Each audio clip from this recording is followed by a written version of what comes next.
from the heart of Dubai, where tomorrow is being built today, to the world. Welcome to the CTO Show with Mehmet. Here, we redefine technology and reimagine possibilities. With Mehmet, delve into the riveting realms of AI, cybersecurity, and digital technology.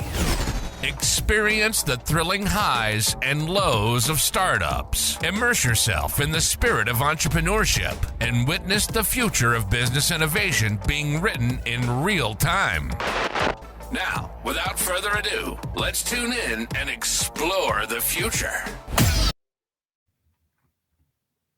Hello and welcome back to a new episode of the CTO Show with Mehmet. Today, I'm very pleased. Joining me, Christina Richardson. She's the founder of Foundology. We're going to talk today a lot about many things related to founders, a little bit about resilience also for founders and other topics also as well. But before we do anything, and as the audience knows by now, what I like to start with always is to keep it to my guests to tell us a little bit more about themselves. So, Christina, a little bit about you, your journey, and what brought you to start, Foundology, and then we're gonna start the discussion from there. So, the floor is yours. Fantastic. Well, first of all, thank you so much for having me. I Pleasure. can't wait to get stuck into all the details. I guess you call me a serial founder. At many times, a serial tech founder. I had a small exit.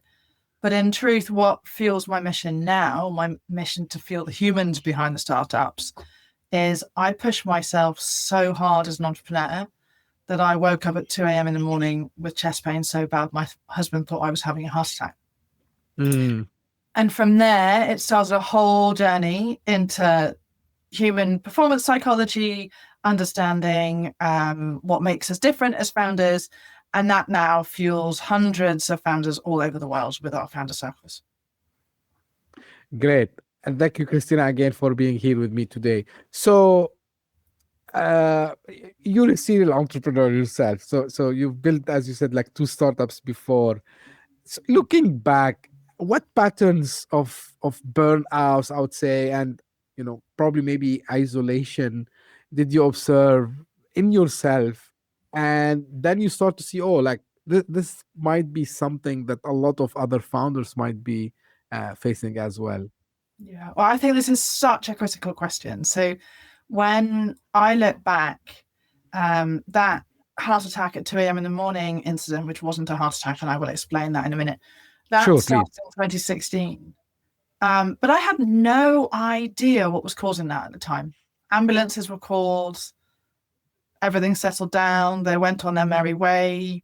Nobody ever talked to me about panic attacks or, in fact, unprompted panic attacks, which is what it actually was. And I had pushed myself at such a relentless rate, and I think this is where lots of founders in the audience will recognize this. Just push, tick it off the to-do list, next item, tick it off the to-do list, next item. It's just the pace at which we operate as founders. And of course, let's not forget that there's vast amounts of uncertainty. There is the emotional burden of being a founder. You don't want to let your team down, your investors down, your families down who maybe have made sacrifices. You don't want to let yourself down, because a lot of what we do as founders is so driven to achieve and make a difference. And that just has this quite paradoxical but very powerful driver to make us push ourselves incredibly hard. So that pressure builds and builds and builds. But, go back to my personal story, and it took us another 17 months before anybody helped piece this together. And that actually it was me pushing myself so hard in my startup that was actually causing health issues. Right. And now we know, that was just one story, but I did initial research in 2019 to try and unpack this. And 9 out of 10 founders are exactly the same. So there'll be other people in the audience who are thinking, yeah, I recognize that, like chronic procrastination, migraines,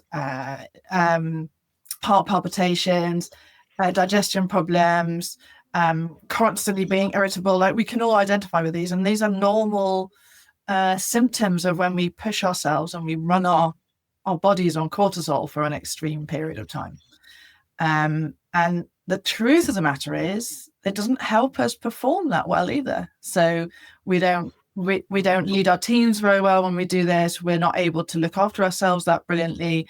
And we kind of beat ourselves up. Those negative voices start coming into your mind, and it just doesn't help us perform. Doesn't help us be confident and tackle the feelings of loneliness and failure that also go with it.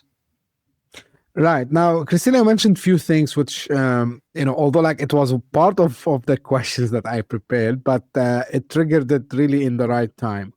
Now, you mentioned about this responsibility that we feel towards, first ourselves, maybe, right? And then the family, friends who believed in us, investors, and so on.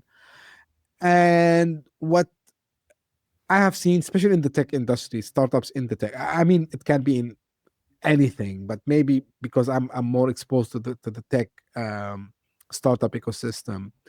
So we hear this a lot that, hey, like, you know what? You're gonna grind harder. You're gonna go all in hustling.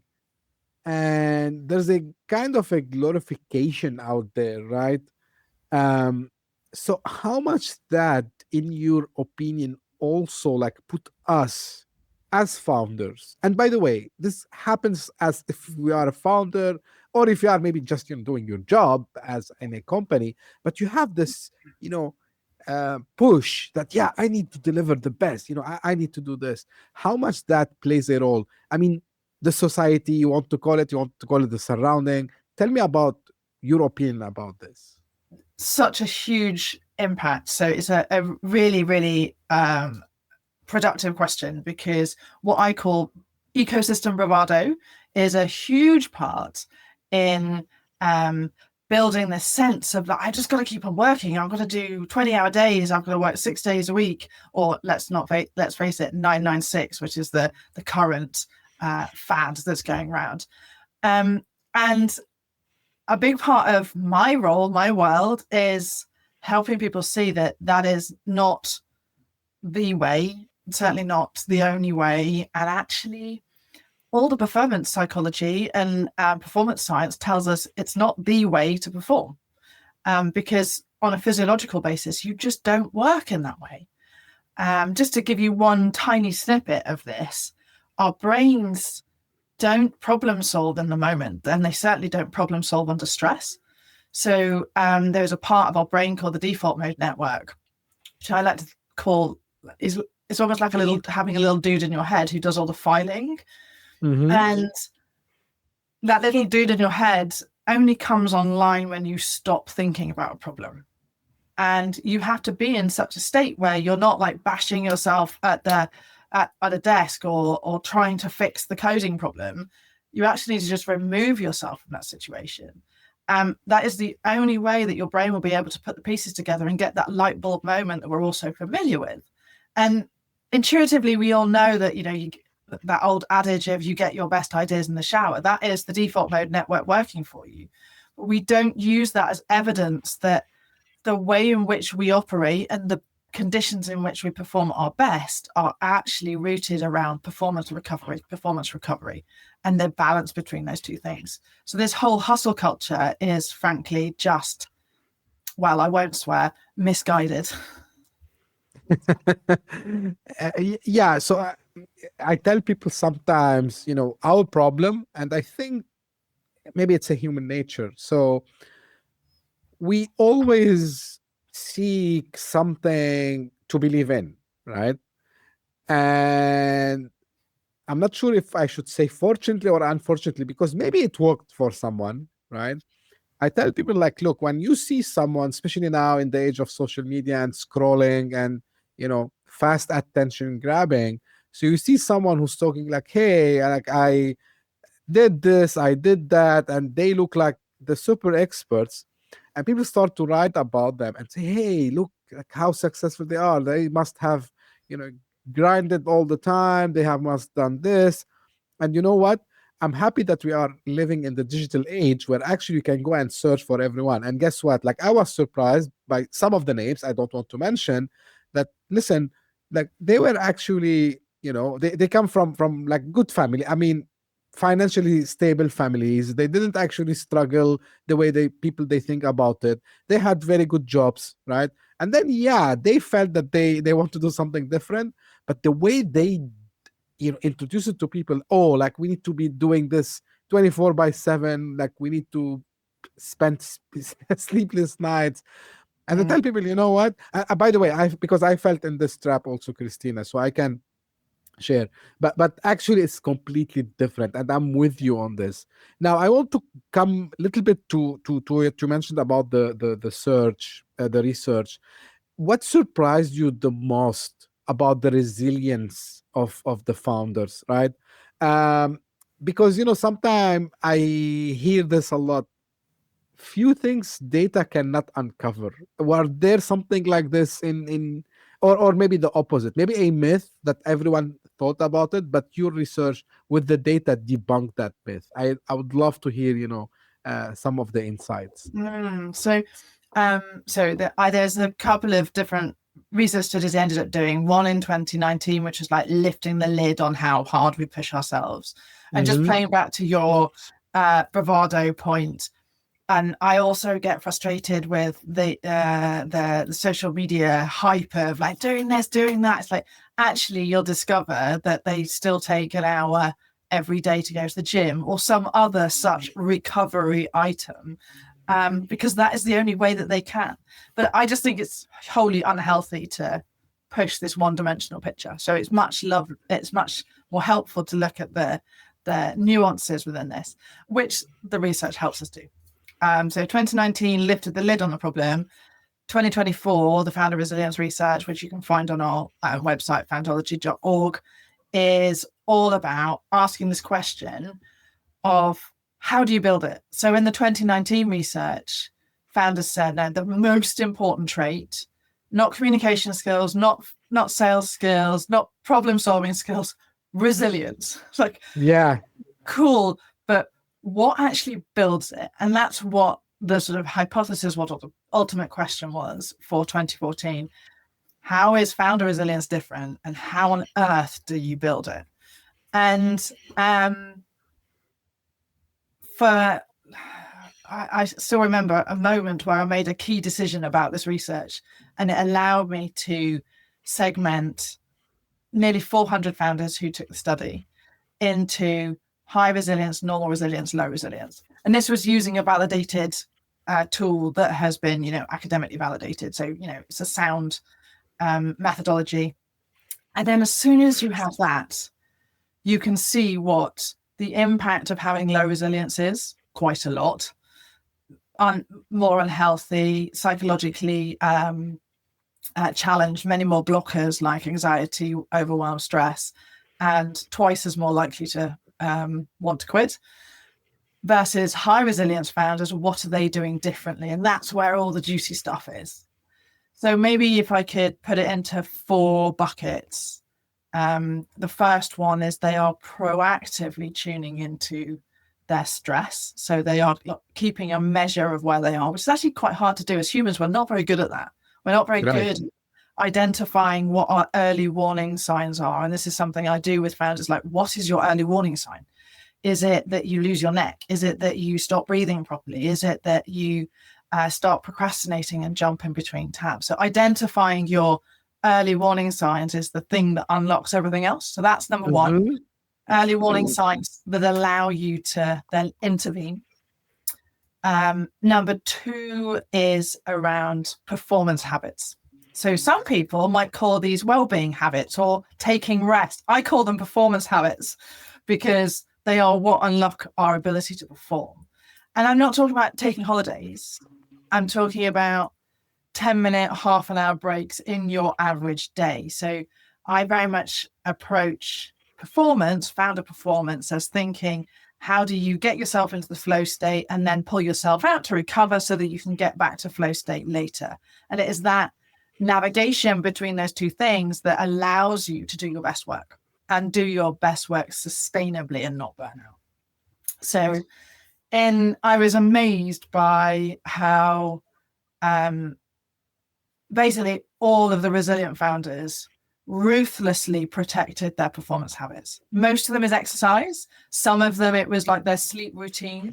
Some of them was making sure that they have outside time in the middle of the day. Like, there was always something that they anchor their recovery around in their day. So they don't get lost in like, go, go, go, I must keep on going like I did. They integrate some form of performance ritual or habit. Right.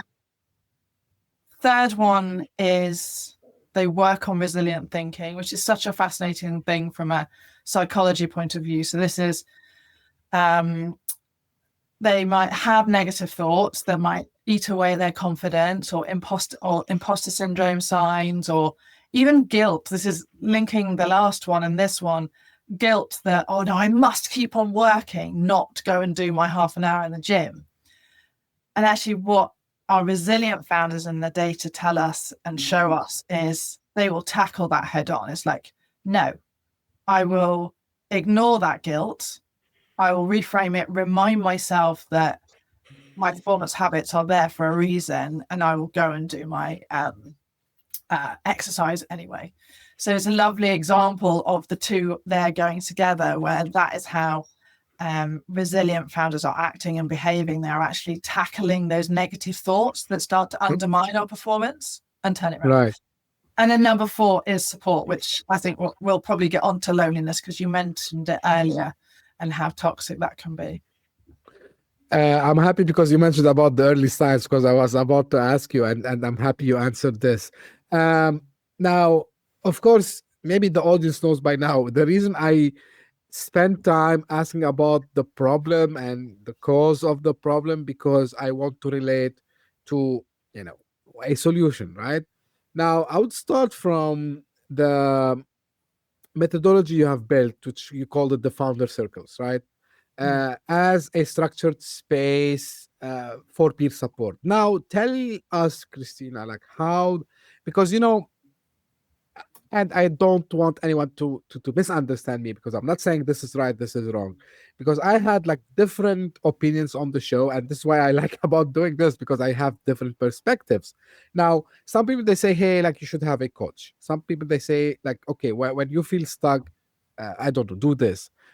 From your perspective and what you have done with, the founder circles, how have you built it? Like how you came up with it, and how can people understand that's different from even a therapy? Because sometimes they would tell you, hey, like go to a therapist. Tell me more about that. Yeah, okay. So it really ties back to your question around, for me, the ecosystem bravado that we talked about earlier.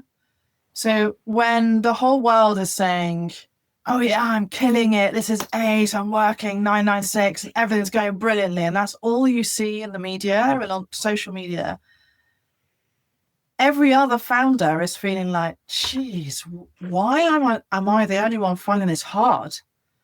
Which, of course, again, I'm not going to swear, is total rubbish. And now, again, going back to the first wave of research, 9 out of 10 founders feel lonely as founders. And like, everyone thinks that loneliness is just an emotion, like, yeah, whatever. It's toxic. It completely undermines your confidence, your ability to make decisions.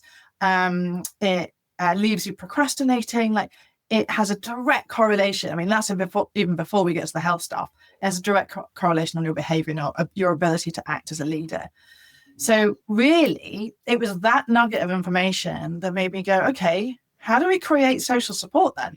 How do we create this notion of support, but do it in a way that founders feel like they're still action orientated, able to progress, push forward? Because you're never going to be able to convince a founder to spend time like chilling out and like just relaxing for 2 hours. It's like it needs to be still progressing towards that ultimate goal, which is moving their startup forward. And that's really where founder circles came from. So it's like, imagine having the support and shared intelligence of another 9 founders who are in your group and your founder coach, who are there every month to work on whatever challenge, worry, opportunity, decision is like front of mind for you at any given point. So it's really orientated around helping you move faster, make better decisions, but making sure that you've got that boost of confidence and resilience as a result. And that's really where it's come from. We started with our first one not long after the original research. We now have hundreds of founders all over the world who are all in their individual founder circle groups, so groups of 10. They're all aligned, so it's super easy to get access to, and put it all together, and you have this huge community of people, other founders who are in it, who get it, and who sort of cross-pollinate information as well. It's a wonderful thing to see. Cool. Now, I gotta ask you something, Christina.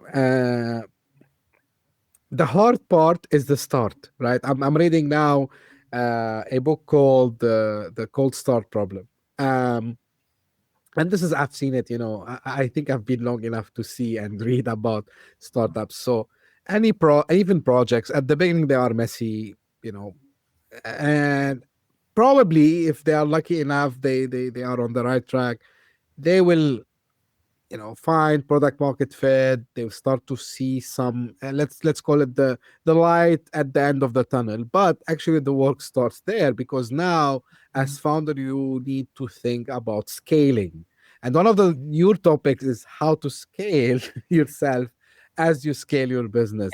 So in practice, from your opinion, how this can be done, because still, yes, we get something, but still we have a long way to go through, and we have high pressure again, like it's because clients now, investors, etc. One aspect of what I do professionally we haven't actually mentioned, but it plays to this question quite nicely when you mentioned early stage founders.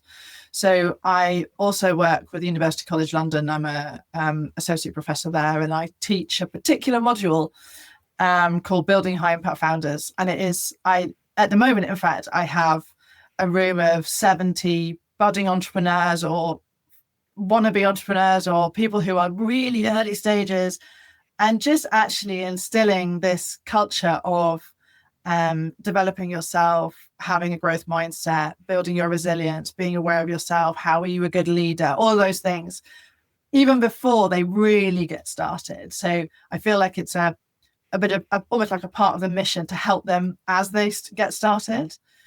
But your question about that scaling process and how you scale yourself, there was some really interesting stuff in the research that is as yet broadly unpublished around what makes the role of founderhood, so the job of leading as a founder, different to other forms of leadership, and what skills you have to develop at what points on the journey. And this was fascinating. And as I say, we're still unpacking it because there's a lot of data there. But so one overarching point is just the pace at which you need to develop. So it's kind of intuitive. The startup grows quickly, so you have to grow quickly. But the problem with leadership skills, or sometimes called soft skills, which it's never a term I appreciate, is they do have a lag, because it's behavioral change. You're asking people to change, so it's hard.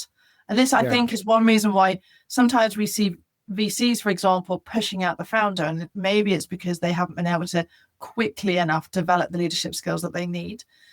But some of the ones that come out at different phases of the startup roadmap is about the sort of early stages. It's the managing people, delegating, but later the truly empowering autonomous teams. So actually that comes down to learning a coaching skill set. So as a leader, learning how to empower others and take a coaching style, which incidentally is what we also do within Founder Circles. You're always using coaching skills. So then when you go back to your team, you will have more of a coaching style to help empower your team. But then another aspect is what came through again and again in the data was equanimity. So your ability to tune into self and just be calm and collected and elevate yourself above the problem, zoom out. What does this problem need of me? What does this person need of me? And I think that's one of the later stage awareness points where you realize that you're almost a conductor of a 50-person, 100-person team, and your job becomes not meddling, which is what we all want to do as founders. We want to solve problems and meddle a bit. Actually, you need that equanimity to sit back and challenge yourself, like, I will not meddle. I must allow this person, and what does this person need of me now? Do they need me to help resolve a conflict? Do they need to rant at me about the problem and then come to me with a recommendation? Or do they need me to coach them through the problem and so that they can move on? And there's just, lots of really interesting data points for leading as a founder within that. Great. I'm happy you mentioned VCs and investors. Now, I gotta ask you, and sorry for this, but I have to ask you kind of a loaded question. Because I've seen something on the website also, and this is what brought me to combine kind of these. Actually, it was like 2 questions or 3 questions. I'm combining them in one. Now, and feel free to answer it, in the proper order, because I tried my best to, get it into like something that's meaningful. Throw it at me and I'll do it. Yeah, sure. Now, we understand, Christina, like I think by this time, anyone who's listening to us, they understood that, the well-being, let's call it, the resilience, call it whatever you want, of the founder is important, of course, for health and for the business. So no doubt on this. Now, we talked about, the pressure that comes from, multiple sources. And of course, clients, probably we can handle this if we have a team that is trained to handle customer requests and all this in a proper way. That's fine. But still, when they are a startup, so they have investors, they have like maybe operators working with them, advisors, and so on. Now, I've seen on the website you work also with ecosystem builders and investors too, and I expected, and I think I'm right, to bring them up to speed also as well. Because look, if I am an investor and I have no clue what these guys are going through now, of course, what would probably happen if I'm thinking just about, I have invested in these guys, where are my returns? Hey, hello, what are you doing? Start to put pressure, why you're not delivering. But if someone explained to me, time ahead, like, this is how it's gonna looks like, these are the things that could happen. So we need the founder and everyone on the team actually to stay sane, quote unquote, and not push them into this, what we were just mentioning about the grinding and the hustle culture and all this, because things can go south. They might ask you, Christina, fine, bring us up to speed, but also how we can measure this. Yeah. Like, right? So I know, like, I loaded a little bit the question, but in a nutshell, the role of the ecosystem builders and VCs, investors, whoever, and how we can measure this. Yeah. So you're right to, I'm very impressed. You very much did your homework. You're absolutely right. We work with lots of brilliant VCs and accelerators. And the way in which we do that is broadly by plugging in our support services to their existing programs. So if it's an accelerator, we plug in a 6-month series of founder circles, 1 a month, to run alongside or after, often for alumni, after their accelerator program. Works brilliantly. And those that see it recognize that, well, we don't have the skills to have these conversations.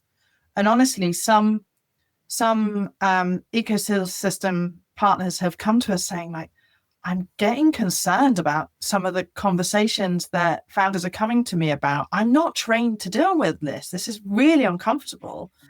So really, when we're doing that, we're providing a backup option so that they're not getting themselves in that situation, which is incredibly uncomfortable, and I empathize with hugely, whilst also covering this whole human dimension side of founderhood so that they know that that part of their program is done. And on the VCs, that might be with their portfolio, so they invest in founder circles to run indefinitely for their founders, or it might be having anonymous clinics where their founders can just book in and have a one-to-one time with a coach.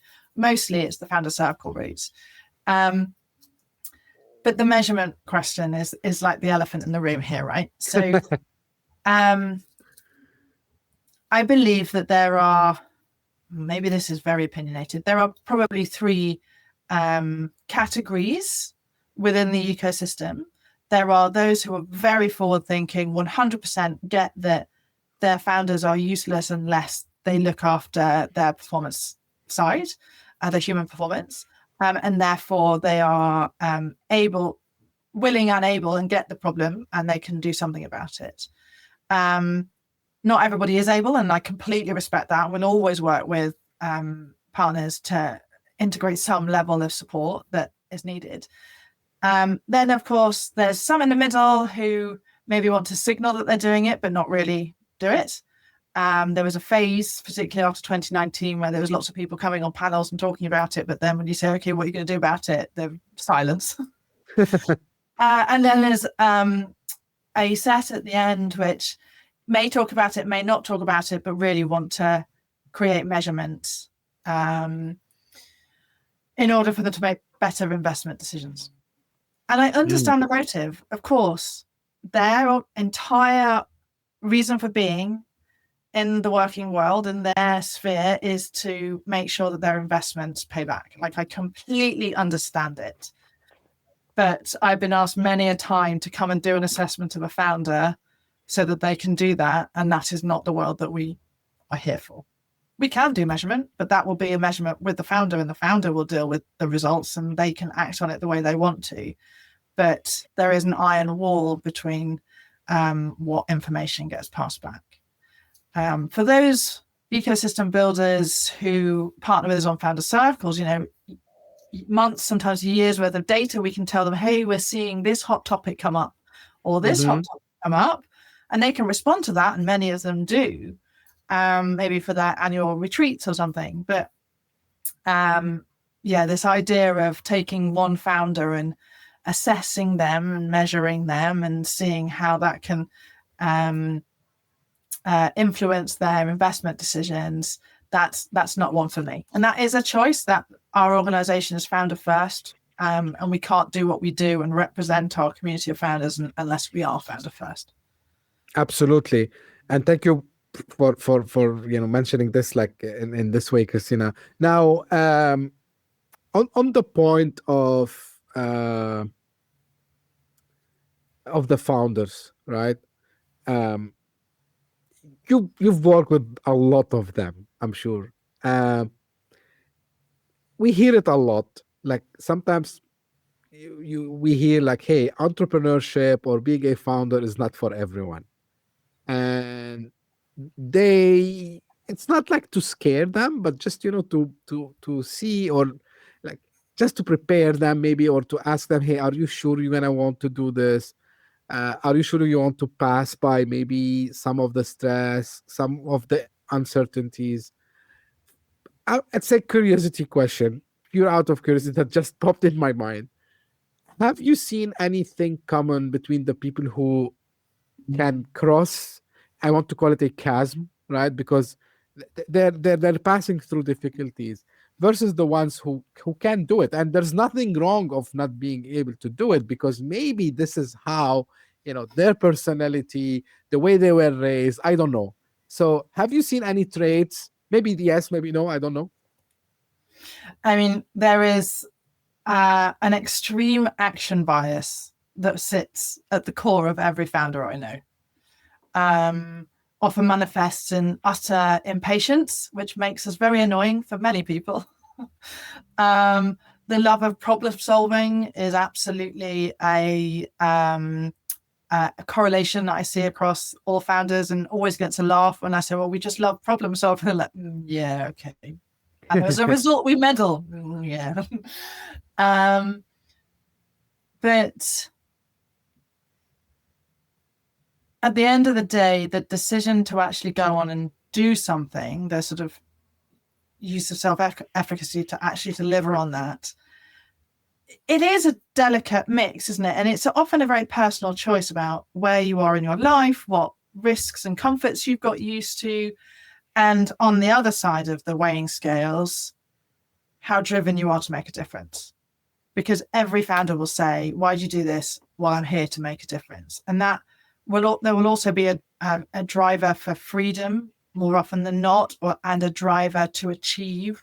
So there's a personal need to do and to make a difference, but also a sense of mission and that very visionary perspective of like, that's what I'm trying to fix.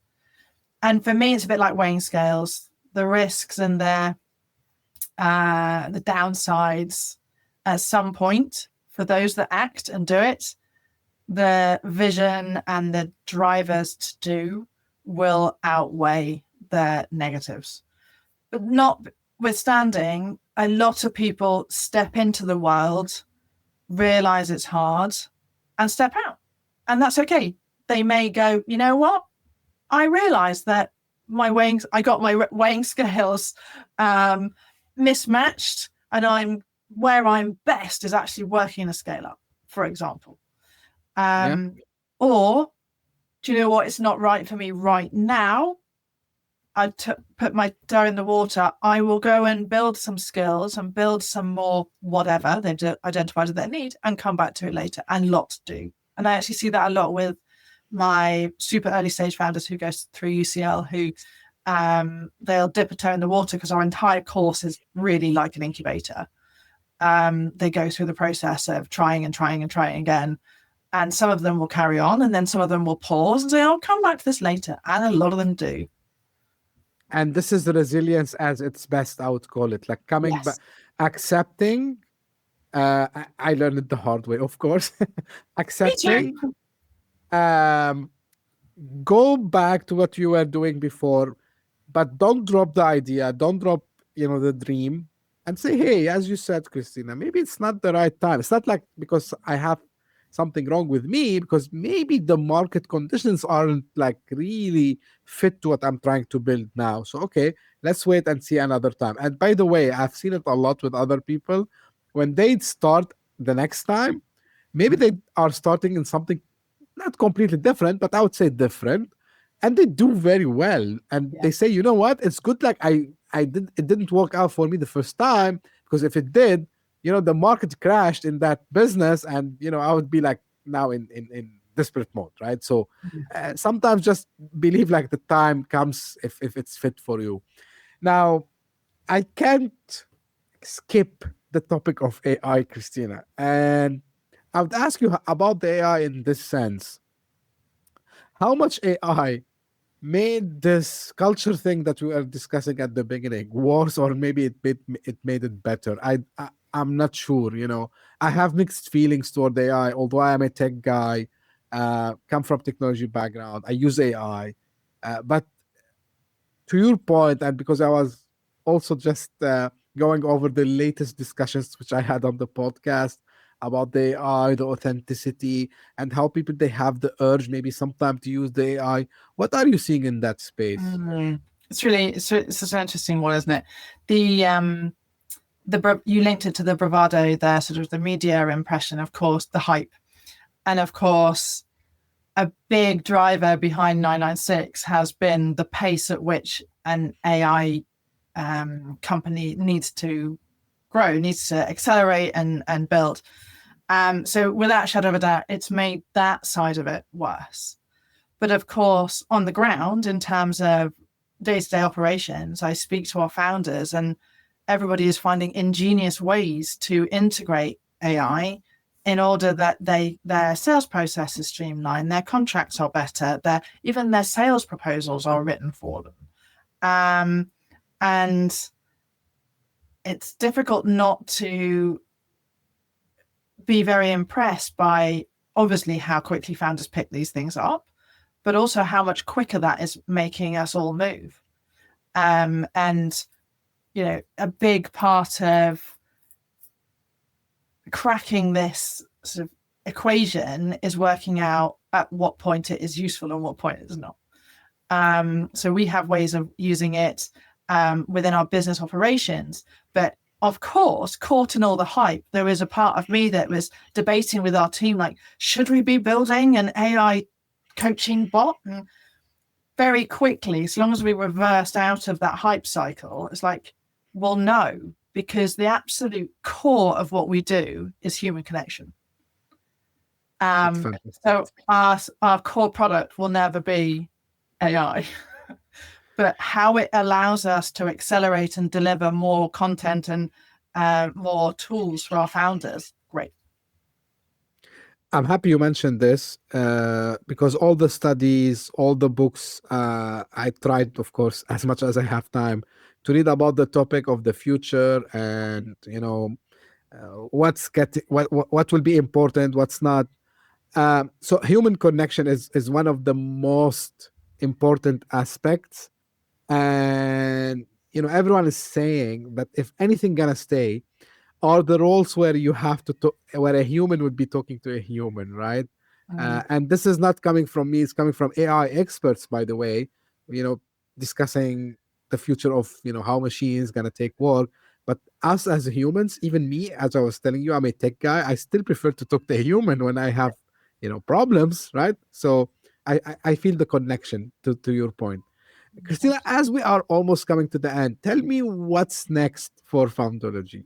Well, that's a very, very well timed, because we are about to launch our Founder Fuel Gauge, which will be a free online tool for any founder to see what small changes that they can make to improve their performance day to day.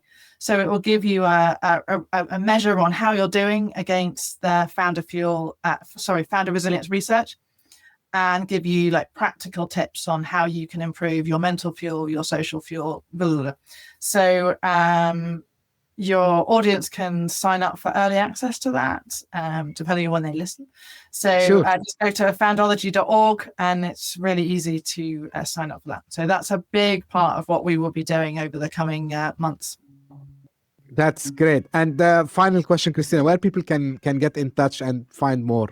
Amazing. So obviously you can find me on LinkedIn, Christina Richardson. Foundology.org is our website. If you are interested in joining a founder circle, one of our 10-person groups, then foundology.org/founder fuel. And also, if you want to join the free community, where we often have lots of sort of honest and raw conversations with other founders about the journey rather than the hype, to your point, you want to dig out the Founder Fuel channel as well and just sign up to that. That's free. That's great. Christina, thank you very, very much for your time today here. I really enjoyed the discussion. It's in my opinion, it's a very hot topic, very important topic that everyone should be talking about. It's not like just, like it's just another thing that we can discuss about founders, because at the end of the day, it's about the well-being of us as humans first, before being being founders.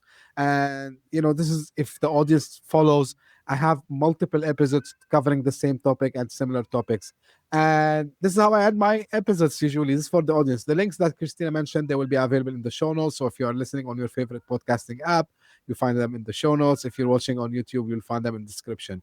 And if you just discovered this podcast by luck, thank you for passing by. I hope you enjoyed. If you did so, please give me a favor, subscribe and share it with your friends and colleagues. We're trying to do an impact and get the message of all of our guests to as many people as possible. And if you are one of the people who keep coming again and again, thank you for your loyalty. Thank you for the support. And I'm repeating this, maybe it's boring by now, but because of you, the podcast is performing extremely well this year. So every episode I end the same way, saying that I'm finding out that we are trending in a new country in the top 200 Apple podcast chart, which makes me happy. honored, humbled by all the support, because I can't do this without you. I'm waiting for my friend, especially in North America, to see the podcast somewhere there. We did it in the UK before. We did it in multiple countries in Europe, in Australia, in the Middle East. So I'm waiting for my American friends and Canadian friends. And as I say always, stay tuned for a new episode very soon. Thank you. Bye-bye. Thank you. Hit that subscribe button, share the show with your tech-savvy friends and fellow entrepreneurs, and leave us a review on your favorite podcast app. Your support means the world to us.